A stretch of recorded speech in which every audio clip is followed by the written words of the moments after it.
Hello and welcome to another episode of Nathanchu's Disney Review. I am your host, Nathanchu, and as if you noticed, the image of me is a still image.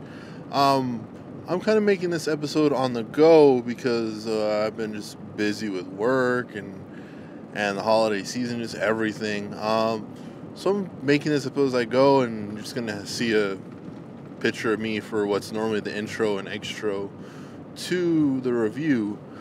Today's review is Mickey's Christmas Carol, which was done back in 1983. It's something I grew up with, and I'll talk more about it in the review. What's happened since my last review is they released the Star Wars The Force Awakens trailer. The first Star Wars movie that's going to be done under the Disney banner, and I'm pretty hyped up for it. I think it looks good.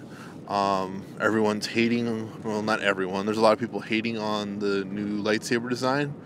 I think it looks great. Stephen Colbert on the Colbert Report went off on the lightsaber, and it was pretty funny to watch. Go check it out on YouTube. I'm pretty sure it's up there somewhere. I think that's how I saw it originally. And we've had Bob Iger talk about new Star Wars areas coming to the different Disney theme parks all over the world. How they're going to be more based on the newer movies and the older movies. I'm fine with that because the new movies tie into the originals a lot more than they do the prequels. So I'm cool with that. I'm just anxious to see what they're going to do. They have two things they can announce what they're doing at next year. They have the Star Wars Celebration, which is in Anaheim this year, which I'd like to go to. We'll see if it happens. And then there's also the D23 Expo. Another thing I'd like to go to. We'll see if it happens. All really just depends on everything. But without further ado, here's the review.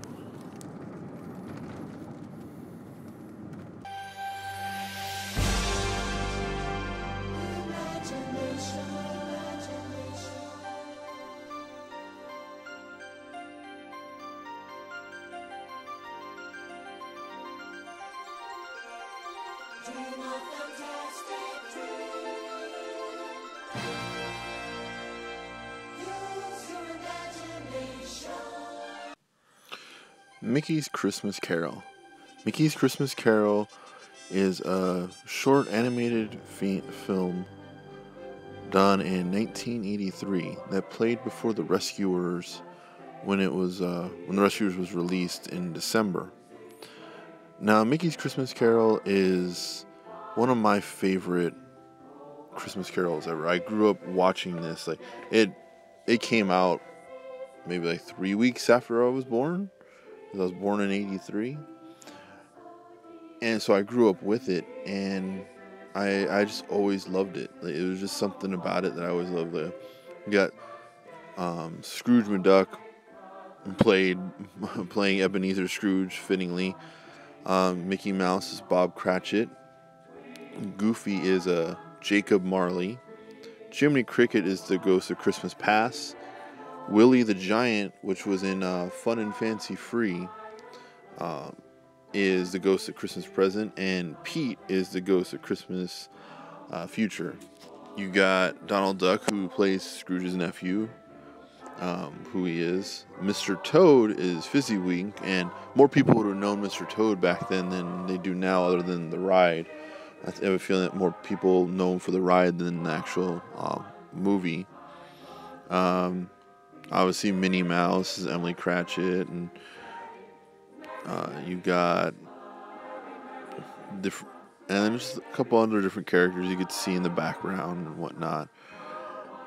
And it's something that I've like I said, I've grown up watching. Like, you see a bunch of different characters from all over Disney in there, like Chippendales in there. You got McBadger. You got Molly and Ratty from Mr. Toad collecting for the poor. You got these different ones in in the streets. You see them in the like you play like. There's so many different characters you see in there. I love it, and it's something that I remember when it came out on DVD. I found out it came out. I left that moment in my house to go purchase it because I was like, I need to get this on DVD. It's on the, which one is it?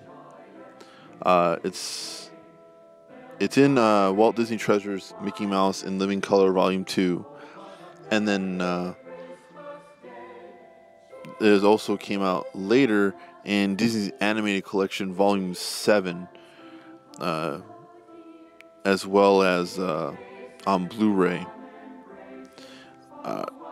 It was also given, it was actually nominated for Best Animated Short. It's only about 25 minutes long or so. It's worth watching. I'm pretty sure you could probably find it on YouTube if you didn't see it. If you can't, get the DVD or something.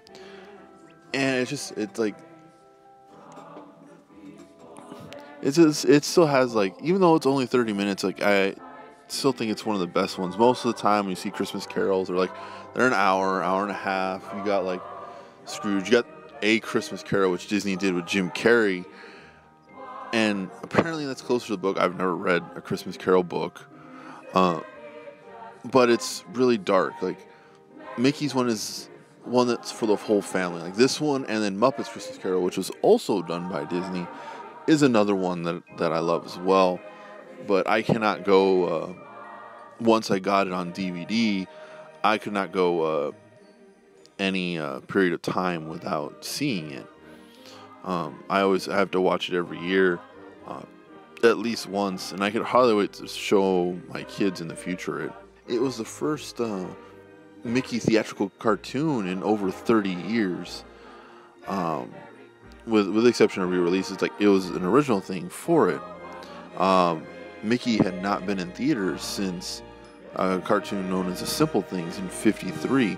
So since before, Mickey had not been in theaters besides re-releases since before Disneyland was built. At that time, that's really crazy to think about that. And then it wasn't until The Prince and the Pauper in 1990 that he came out in theaters. And thinking that Mickey Mouse started as a sort of subject in movies. From what I understand, the reason why there's actually fewer Mickey cartoons than Donald is because they had this image of Mickey, and he was kind of, even though he's a cartoon, typecast into a certain way once he evolved into it. That's why you see more Donald Duck cartoons, because they could do more with Donald. Like, Donald can actually get really angry and stuff, and like more relate to normal people, like with the temper and everything. Like, not everyone that has a temper, but everyone gets mad no matter who it is.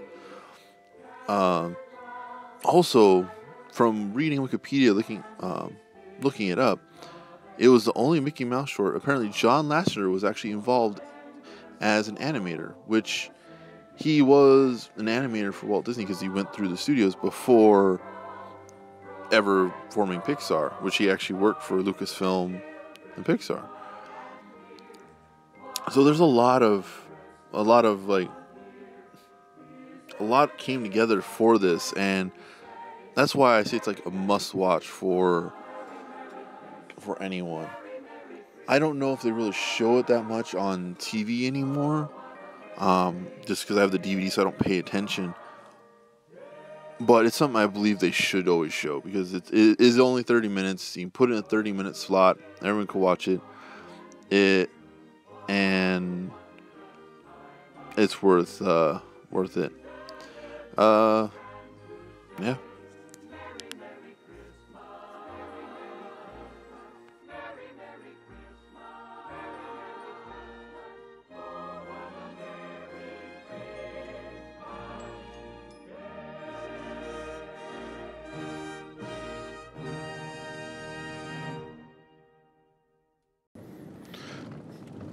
Now, Mickey's Christmas Carol has been released a couple times on DVD. The first time was in the Walt Disney Treasures, Mickey Mouse in Living Color Volume 2. I have in color Volume 1. I never got 2. If I would have known this was in there, I would have bought it. I'm probably going to try to eBay it or end up paying however much for it, because it's the only version that's actually widescreen from what I read.